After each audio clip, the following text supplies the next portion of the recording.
Olá a todos, bem-vindos ao meu canal. Vou então neste vídeo resolver mais uma questão relativamente aos números reais, inserindo então no oitavo ano.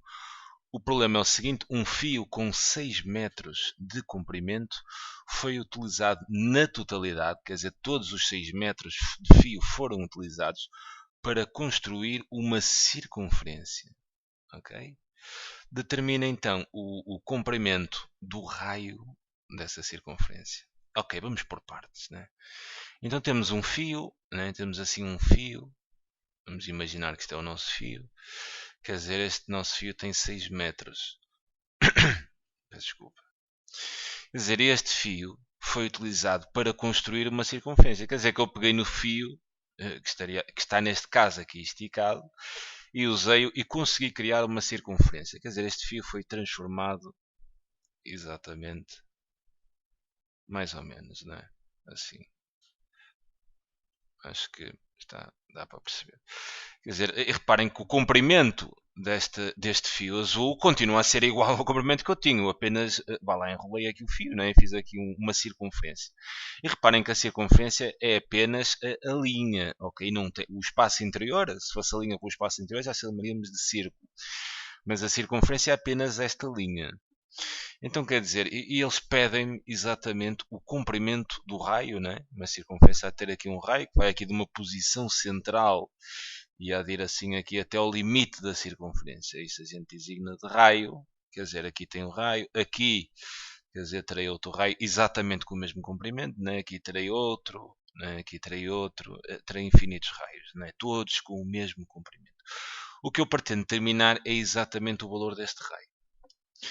Então quer dizer, eu aqui vou pensar em duas situações. Eu vou pensar que estes 6 metros, visto que é exatamente o comprimento aqui da circunferência, então, e quer dizer, o comprimento da circunferência é exatamente aquilo que a gente chama de perímetro da circunferência.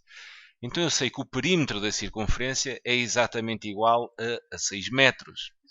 E sei também que o perímetro de uma circunferência, né, já foi aprendido, é exatamente igual ao dobro de π vezes o raio da circunferência. Ok?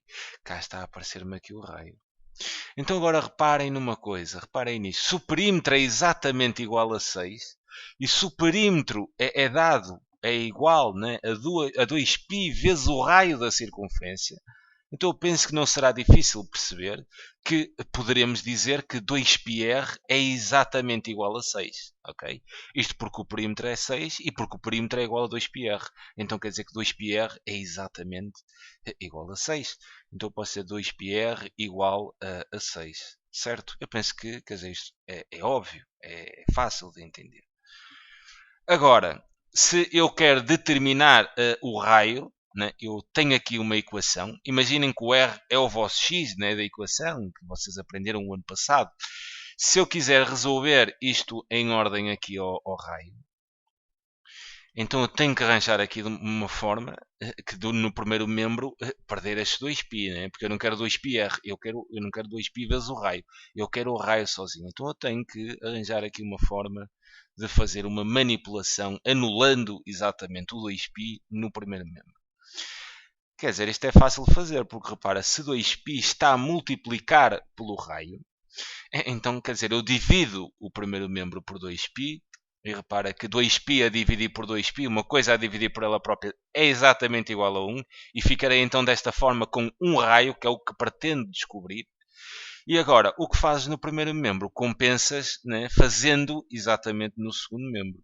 Porque a gente não pode alterar nada, só podes manipular. Aquilo que introduzes, que foi aquilo 2π a dividir que não estava, terás de compensar tomando a mesma ação no segundo membro para continuarmos exatamente com equivalências. Então, quer dizer, divides o primeiro membro por 2π, pensas em anular o coeficiente que está com x, neste caso com o raio. E essa ação tomas a mesma ação no segundo membro. Então, se dividir aqui por 2π, no segundo vou dividir também por 2π.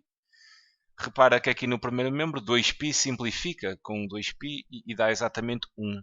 E a coisa está feita, né? Porque isto está de ser então equivalente. 1 vezes o raio é o raio, né? 1 vezes qualquer coisa é sempre essa coisa. Então ficamos com um raio exatamente igual a 6 a dividir por 2π. Tens aqui o valor do raio, quer dizer, é só isto. podemos aqui dar uma pequena simplificação neste valor. Quer dizer, eu vou fazer assim aqui uma separação para vocês perceberem o cálculo que eu vou fazer. Reparem lá e digam-me se esta fração que eu tenho aqui não é exatamente igual a 6 meios vezes 1 sobre π. Reparem quer dizer, eu às vezes ponho vezes com um ponto. Ok? Quando vocês virem a pôr um ponto, estou a indicar uma multiplicação. Se vocês fizessem agora, andassem daqui para lá, né? Fazendo a multiplicação, 6 vezes 1, 6, está aqui. 2 vezes π, 2π, né? Numa fração, a multiplicação multiplicam os numeradores e os denominadores. E repara, voltavam exatamente a este valor. Agora, porque é que eu fiz isto? Porque agora reparem numa coisa, quanto é que é 6? Quanto é que é 6 a dividir por 2? É 3, não é? Então isto há de ser a mesma coisa que eu ter 3 vezes 1 sobre π. E se agora eu voltar a aplicar a multiplicação de duas frações, 3 vezes 1 dá 3 e 1 vezes π dá π. Quer dizer, isto ficou mais simples. Okay? Na prática não precisam de abrir isto aqui. Eu é que fiz, né, para vocês perceberem o cálculo. Podiam pensar logo, 6 a dividir por 2 dá 13, né? Então isto ficaria 3 sobre π. Na prática podem fazer isto. Agora, quer dizer, eu numa primeira abordagem gosto sempre de mostrar, né, porque é que estes cálculos fazem sentido. Okay? Fica então aqui a sugestão de resolução. É sempre um prazer ajudar. Não se esqueçam de visitar o site matemáticanomos.com. Tem lá bastante material.